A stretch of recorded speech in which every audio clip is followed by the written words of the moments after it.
It's U of L Today on 93.9 The Phil. Here's your host, Mark Hebert.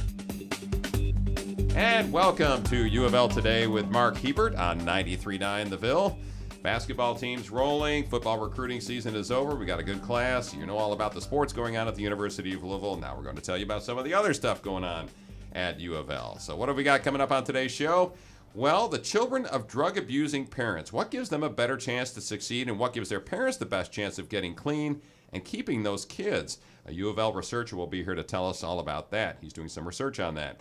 And he was interviewed by Donald Trump to be Secretary of the Treasury, but says he couldn't work for the new president. He's a libertarian and former head of BB&T Bank.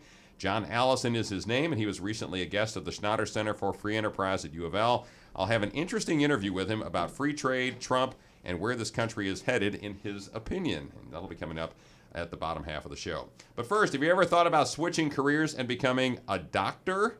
The student you're about to hear from not only thought about it, he's doing it. John Whitaker is a medical school student who switched careers through a program at U of L, and the director of that program is Tanya Thomas, and they're both here to talk with us today. Tanya, John, welcome. Hey, thanks for having us. Good to see you. All Glad right. to be here. All right, Tanya, tell us a little bit about this career-changing program that's available at the U of L Medical School. Okay, our program is a 2-year program, and we are definitely seeking students who did not pursue medicine. They have degrees in other areas such as nursing, English, theater arts, and they have minimal science. So we're looking for students with 12 hours or less of pre-med level science. And they apply to our program. And our program provides them with enrichment, extracurricular activities, shadowing, preparation for the medical college admissions test, and a lot of support. That's the big thing. Most of our students are between 22 to 47 years of age, so there's a broad age range, but we provide support for them from the beginning to the end. And this is for people who started down a career path, like a broadcaster Yes. or a helicopter pilot or Yes. something like that, and said, you know what, I really want to be a doctor. Exactly. And that sounds exactly like what you did, John. So tell us about your background, what you were doing, and how you got to U of L Med School. Sure. So originally, I graduated from the University of Utah with a degree in business administration.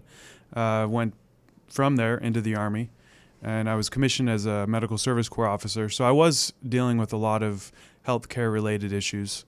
And in the course of my career, I got deployed to Afghanistan for a year. I went to Liberia with the Ebola epidemic for about 6 months.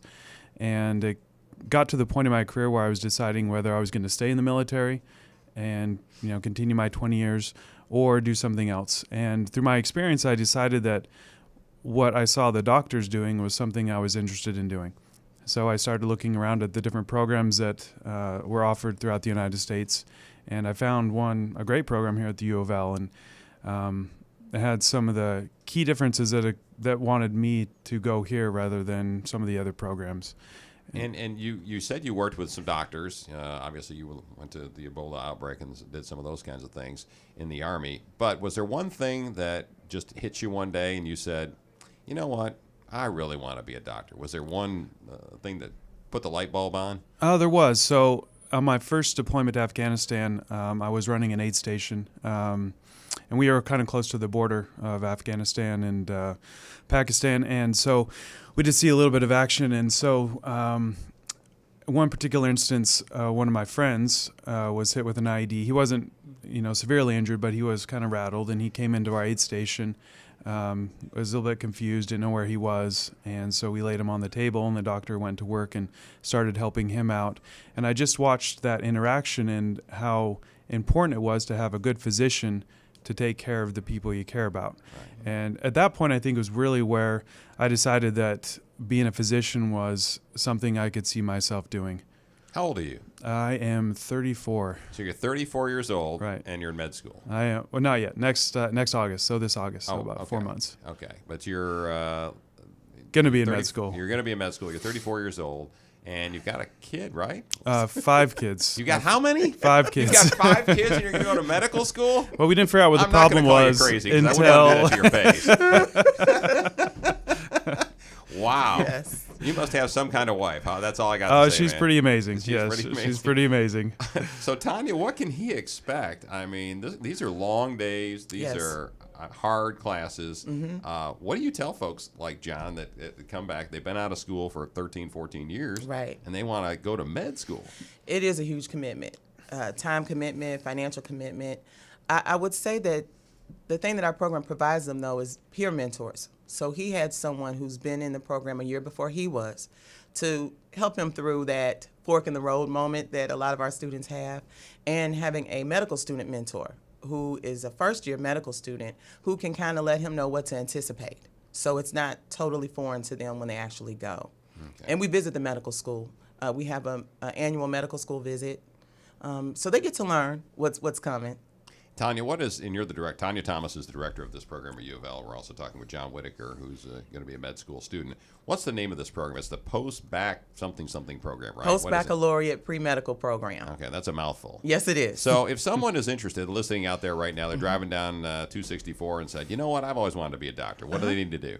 They need to call me. Can I give the number? Sure, okay. Go ahead. They need to call 502-852-2879 and ask for me, or they can email me at tonia.thomas@louisville.edu, and I would be glad to talk to them. What are some of the instances of people or examples of people who have come into this program? Give some kind of careers they were in and what they're doing now. We have a commercial airline pilot, or former commercial airline pilot, who's now in her third year. We've had several students from the military, which I just find that to be amazing, to leave the military and become a civilian and then pursue medical school and succeed in it, and actually start practicing. We have a student who's an opera singer, or former opera singer, who's in our program right now, and she's about to graduate and start medical school this fall. All different kinds of backgrounds. And you said one was up to 47 years old, 22 to 47. Is that what you said? We have some students who started medical school around the age of 45. Wow. So see, John, you won't be the oldest. No, not the oldest. He won't. Just the He most won't kids. be. Right, that's true. He holds So where the are you record. right now? So you're not in med school yet. So what are you doing right now? So right now I'm finishing up the program. I'm taking the required science courses in order to be eligible for medical school. I've completed the MCAT and received my acceptance letter. So basically I'm on the downward path. And once I get these courses complete, then I just start med school. Wait a couple months for med school starts. And what have you found just taking those classes, which are going to be heavy on science, obviously? What have you found about those classes? Because everybody talks about how hard med school is, and the science classes are the hardest part. What have you found? Well, I would say that most of success in life is due to your dedication to whatever you happen to be doing. It's not your smartest person. It's not the person that has the most innate talent. It's the person that works the hardest and really commits himself to a particular cause or effort. And so the science courses are just like that. You just got to commit yourself, and if you really are interested in and that's what you want to do, then you're willing to put forth the time and effort to get it done. Well, you haven't started. Go ahead, Tanya. What were you going to say? Well, and one thing I definitely wanted to mention that stands out with our program is the assured admissions component. Our medical school has just been wonderful. They reserve spots for students in our program. Now, our students do have to meet a certain criteria in regards to their medical college admissions test score and their grades and the number of hours that they take. But if they meet that criteria, they have a seat that's waiting for them, because medical school is highly competitive. There are approximately 155 seats. So to have those spots reserved for our students, as long as they meet the criteria, is huge. What do folks like John bring to the table once they become doctors, as opposed to perhaps someone who's 21 years old and goes into med school and graduates when they're, 25, 26, whatever it is? What does the older guy bring to the table as a doctor? Well, obviously maturity and life experience. And I even say that they've even had a chance to struggle or even fail at something. For many of our students who are younger, they went straight from high school to college to medical school. And life was taking place, but they were kind of isolated to a degree. Whereas with our non-traditional students, as he mentioned, married with children, that will give you some experience with life. So I think that's what our non-traditional students bring: life experience and then job skills. I mean, we have a lot of folks from the business background, and if they open up a private practice, they already have those skills. John, what are your apprehensions about all this? There's got to be some. The biggest thing is getting through the first couple of years of med school. Those obviously are, I think, in a lot of ways, the most difficult and most defining as far as your future practice goes and what specialties you'll be able to match with. So I guess what my next focus would be is making sure my grades stay up in med school and that my first match score or test that you take after your second year is high. And you're not working, I assume, right now. Are you going to school? Are you working right now? But working part-time with the orthopedic department Okay. here at the UofL as a research coordinator. But then once you get into med school, that you won't be working. No, there's no way you're no. going to be working. So the wife's carrying the burden, right? She is. The Army will help out a little bit, obviously, with some of the GI Bill and things, but she's actually a real estate agent right now, Okay. and she's doing really well on that. She's got a natural talent for that, so Okay. lucky for me. Okay, yeah, lucky for you. Yeah, you go back to med school. All right, John Whitaker, congratulations. Good luck. You will need it. Thanks. And I'm sure you'll do just fine. Tanya Thomas, thanks for being on the show again. Thank you. We'll talk to you, I'm sure, sometime in the future. Martin Hall is a professor and researcher in the Kent School of Social Work, and he's done a study looking at opioid-using parents and whether medication works to get them off opioids and in a condition to keep their kids. Welcome, Martin. Thank you very much. All right, what do you teach at the Kent School of Social Work? I teach a couple courses. One social work practice course, basically focusing on intervention approaches for a variety of different problems. And then I teach a substance use course in the spring. That's what I'm teaching now. So the substance use course, I guess, is what got you interested in this opioids abuse and how to curb that a little bit, right? Well, probably in the other order. Oh, that way around? I was interested in this for years, and so wanted to teach that when I got here. Okay, well, let's talk a little bit about that study that you did, that Yeah. you worked on. Tell us a little bit about it. What were you trying to find out, and what did you find out? Yeah. So maybe if I could just sort of paint kind of the context for this problem. So in Kentucky, at any given time, there's about 100,000 people who report that they have either used or are dependent on an illicit substance. So it's pretty consistent from year to year. But when you actually start to look at specific drugs, you see different issue. And so particularly related to the opioids, we're seeing a lot of problems in this state and in the nation now. And so in 2015, there was about 1,250 people who overdosed and died as a result of opioids. In Kentucky? In Kentucky. I did not realize the number was that high. Yep. And so that makes our average per 100,000 people about 30 people per 100,000. And that may sound low, but that's about twice as many people that would die from car accidents in the same year. And then also, I think a lot of people would be surprised to know that in New York City, the average death rate per 100,000 people is about 12 people. So in Kentucky, we're about 3 times higher than the rate in New York City, and we have specific counties that are in the 50s or 60s per 100,000 people. Are most of those in eastern Kentucky? Most are, yeah. Okay. All right. So you've laid the foundation for that. Yeah. We've got an opioid, drug addiction, drug death problem in the state of Kentucky. We've got an epidemic, and particularly with regard to child welfare, what we've seen is that families who come into child welfare because of opioid problems tend to have poorer outcomes than families who come in even with other drug problems. So if you come in with an alcohol or even a cocaine problem, people with opioid problems tend to have poor outcomes, less likely to get their kids back than people with other kinds of drug problems. And in spite of this, there are very little research in terms of looking at specific programs for families who have opioid problems. So we were basically interested in seeing, of the families that we work with in the program that I work with, which is called Sobriety Treatment and Recovery Teams, is there a difference based on whether families got medication-assisted treatment compared to families who had opioid problems and did not get it? So was there a difference in their outcomes? And what'd you find? We found that there was a difference. So of the families who got medication-assisted treatment at least a month, about 71% of those families kept their kids at the end of their case. So basically when Child Welfare Services says, okay, you know, we think this case is resolved, almost 3/4 of those families had their kids.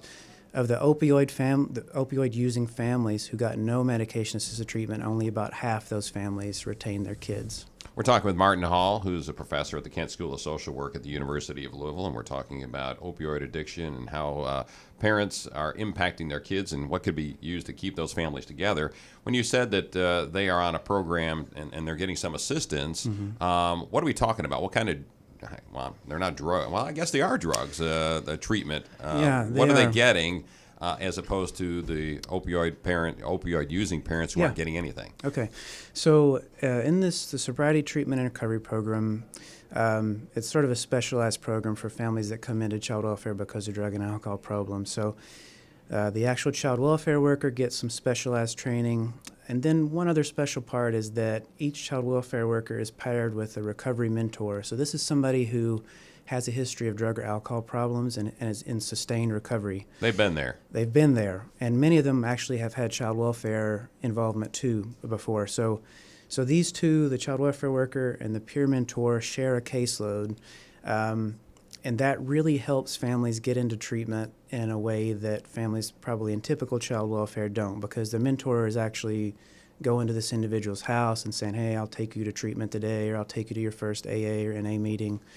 So it's involved at an intensive level that you wouldn't commonly see. And then, we offer we try and encourage people to consider medication-assisted treatment. It's not for everybody, and you've got a couple different drug categories, and that's mostly available for people who have opioid problems. Right. So, But the parents who are doing that went through this program, 3/4 of them kept their kids or got their kids back out of foster care, presumably, or out of the system, right? that's right. So the parents, and that's a good point. So some of these parents may have had to give up their kids for a little while they were involved in this program.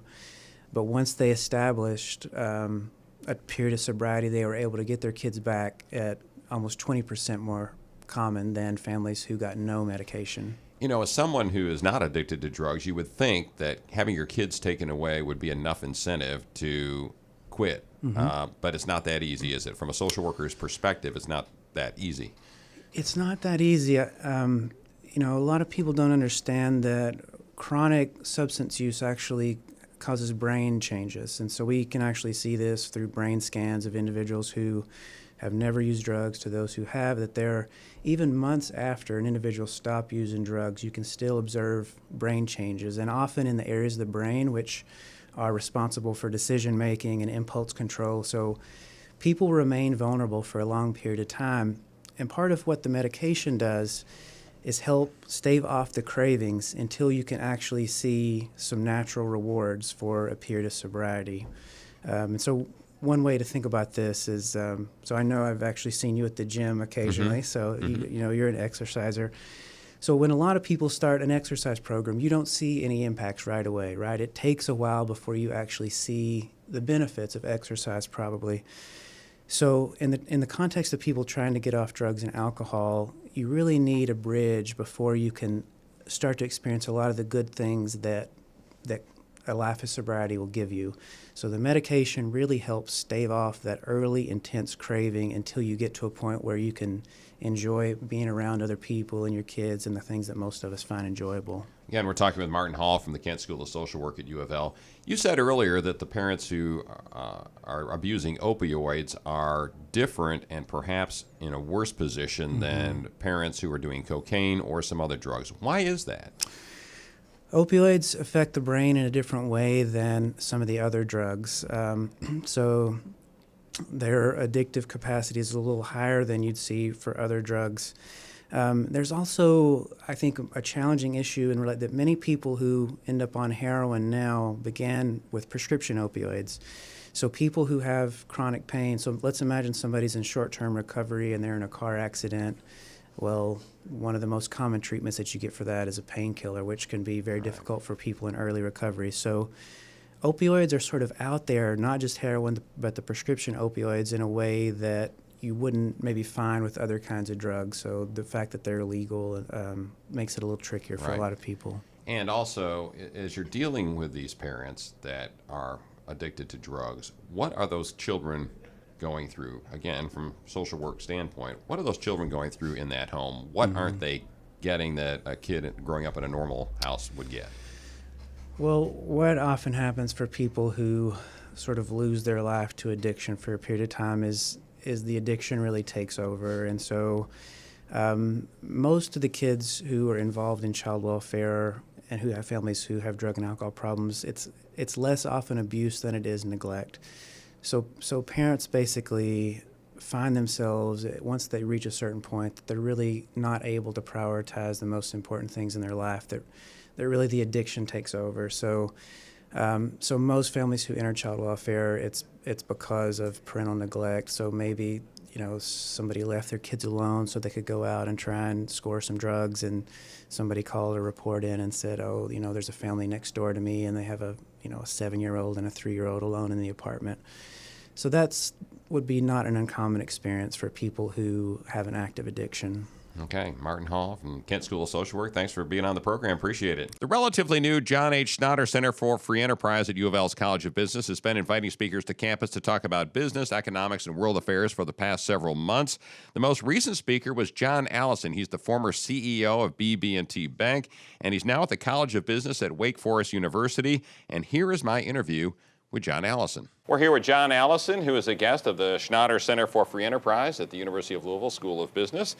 John, you're at the Wake Forest right now. You're in the something in residence, right? I'm an executive in residence. Executive in residence. You got that big title, right? That's right. And you're the former CEO of BB&T. Correct. Worked at the Cato Institute for a while. CEO of Cato too. All right. What else have you done in your life? That's about it. That's it? That's all? Yeah, I've got a few children and those kind of things. Okay, but in terms of the work world, that's Yeah, where right. you are. I was at BB&T for 38 years. Okay. And you're here as a guest of the Schnatter Center. You're going to be talking to a group here in a few minutes. What are you going to tell them? What's the topic of your speech? What are you going to talk to them The about? title of my speech is The Philosophic Fight for the Future of America. Jeez, that sounds like something for Fox News or MSNBC, man. It sounds kind of confrontational. Well, it's about the conflict of ideas between the classical liberal tradition of the Founding Fathers and the progressive school, which we hear a lot about. And the idea that what made America great was really liberty. Life, liberty, and the pursuit of happiness, each individual's moral right to their own life, which implied limited government, limited interference in our lives. And over time, we've moved in a different direction where it's become a belief of a lot of people, highly educated people, that government has the answers to all of our problems, and that smart people in Washington, D.C. know what's better for us. And they're quite willing to use the power or force of government to institute their policies, always theoretically in the name of the common good, but a lot of times it doesn't seem like it's good for us. So I guess it's fair to say you're an economic conservative. That'd be fair to say. Since you work for the Cato Institute, I guess we could presume that. Yeah, Cato's really a libertarian organization. What we say is the government ought to stay out of your pocket, but we also say it ought to stay out of your bedroom. So we believe really in individual rights and a very limited role of government, which is about protecting you from me, keeping me from using force or fraud to take what you've earned, and keeping you from using force or fraud to take what I've earned. Well, what's your take on the Trump administration? We heard all sorts of stuff during the campaign, and some of it, I think most of us that consider ourselves middle of the road independents would consider a lot of the things that Donald Trump said about the economy and economic freedom to be conservative, but there were some other things that you would say, no, that's not a conservative view. So what's your take, kind of as an economist, for lack of a better term, on President Trump? Well, I actually met with President Trump. I was a candidate for the Secretary of Treasury, and it was an interesting experience. Okay. He's a very charismatic person in person. We know that. And as an individual. From my perspective, he said some really good things, and he said some things that I strongly disagree with. Okay. He is, I believe, going to work hard to cut taxes, lower, flatter taxes. I think that's good. He's going to work hard to reduce regulation. I think he's very serious about repealing and replace Obamacare, doing something about Dodd-Frank, which is a massive regulation of banks, rolling back the EPA, which has hurt states like Kentucky. All of that I consider good. I think he will nominate Supreme Court justices that those of us that are libertarian conservative will be happy with, and I think that's very, very important. On the other hand, for those of us that believe in free markets, I think he's really negative on free trade. I think free trade has actually been good for our country. He's very negative on immigration, and I think that's a mistake. I think we need rules, but immigration this country's built by immigrants. And he's also quite willing to run massive government deficits, which is certainly not a conservative position. I mean, his whole idea, and there's some truth in this, but it's not, I don't think the whole solution is faster growth, and that faster growth will cure all our problems. But faster growth's good, but it won't cure all of our economic issues. We're talking with John Allison, who's the executive in residence at Wake Forest University and has held other jobs at BB&T and the Cato Institute. And I had forgotten that you were interviewed by President Trump. I should have looked that up. When you went into that conversation, were you just glad to be there, or were you saying, you know what, I think I might really like this job, or did you have some reservations about President Trump walking in? I had some reservations. I'm a libertarian, so I voted for Gary Johnson. I do know Vice President Mike Pence, and I have a very high regard for him. I think he's a very fine person on every aspect, and he's the one that asked me to meet with as President-elect Trump. I found the process interesting, but as I said, there were some pretty important areas where we're pretty much in disagreement, so that's an interesting conversation. Well, President Trump has already essentially torn up one trade agreement, and he's got his eyeballs on some others. What, from your perspective, is the downside of us backing out of some of these trade agreements around the world? Well, free trade has improved the standard of living for people in the United States and throughout the world. You know, we think of the United States of more income disparity, greater, but what's happening in the rest of the world is people are rising. In fact, billions of people have been raised out of poverty, and free trade and freer markets have been major reasons for doing that, and that improves the quality of our life. Now, the problem with trade agreements, they aren't really free trade agreements, right? Free trade is like North Carolina or Kentucky trade with each other, right? We don't have an agreement, we just trade. Right. And I think there's some truth in what President-elect Trump is saying, that some of these agreements are not good from the United States perspective. So I think everyone would agree that some of them are bad deals. They're bad deals. But, and I think, how do you pick and choose? I think it's very difficult. Yeah. And you can't win every negotiation. So could we have done a better job, and should we have done a better job in negotiating? Yeah, but I think if that ends up ending or hurting free trade, it'll be bad for all of us. You also mentioned the Dodd-Frank and rolling back. You would be in favor of rolling back some of the regulations put in place by Dodd-Frank. I think other folks would say that there haven't been enough regulations and a government crackdown on big banks since the collapse, 6-7 years ago. How do you defend the idea that there need to be fewer regulations on banks and financial institutions? Well, the irony of Dodd-Frank is that the big banks are actually for it now, because they've achieved what's called regulatory capture. And who's being killed is the community banks. The little ones. We've had very few banks started since Dodd-Frank, and the number of banks has been in a dramatic free fall because the regulatory cost has actually hurt the smaller banks much more than the big banks. I actually testified before Congress for a bill called the Choice Act, which would allow banks to opt out if they had very strong capital positions. But guess who was opposed to that? The large banks, because they've gotten regulatory capture. They're already there, and they don't want competition. Right. So Dodd-Frank is classic of legislation made in the heat of the battle. It's actually hurt the people it wasn't supposed to hurt, and the people that didn't cause the financial crisis, and helped the people that did, which is sad. Thanks for listening to UofL Today with Mark Hebert on 93.9 The Ville. You can find this program every Monday and Tuesday night at 6 o'clock, right after Ramsey and Rutherford. You can also see some of these programs on KETKY statewide and on Metro TV here in the city of Louisville. Also, every Monday morning around 9:30 or so, I'm on Great Day Live on WHAS TV with Terry Miners and Rachel Platt, and I always have some new story, some new video about something going on at the University of Louisville. So once again, thanks for listening to UofL Today with Mark Hebert, and go Cards.